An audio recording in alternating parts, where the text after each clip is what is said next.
Mira mwanangu, nhasi ndimbokuudza dambudziko rekuzvarirwa kuwapfumi.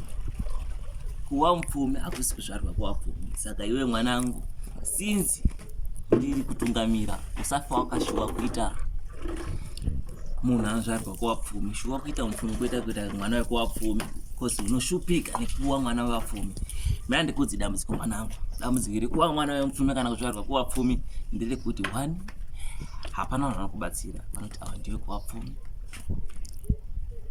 Izvo iwe hausi mupfumi, hauna chaunowana kuwapfumi, uri kutosiya mwana wapfumi. Mwanangu, dambudziko rekuva mupfumi nderekuti nyange mereji yako mwanangu unongodiwa chinzi ndiwe kuwapfumi, sezvo iwe hausi mupfumi. Ndiuri kuziva kuti kuno handisi mupfumi, asi ndakazvarirwa kuwapfumi. Uchatora mukadzi ari kuda vapfumi, usingadi munhu, uchida munhu anoda munhu anotamba, nekuti iwewe pikicha yako kunze inenge ichiratidza kuti uri mupfumi, ichitaura kuti uri mupfumi, kumba kwako ndiwe unoziva kuti handisi mupfumi.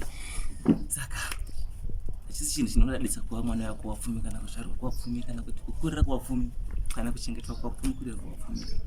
Mwanangu, dai zvainzi vabereki waiitawo waitwa zvatinoita tichida basa, tinosvika toapply basa ratinoda. Dai zviri zvinhu kuvabereki mwanangu, taizochuza tega patinoda kuapplyira kuti ava ndinoda kuva baba. Sezvo zvakuita kunge mhosva kuzvarwa kuchuza kuti toda kuzvarwa neuyu, ndimwari akachuza, but zvoita kunge tisu takazvisarudza. Ndizvo chete zvatinazvo mwanangu, zvavasi pamusoro peuapfumi.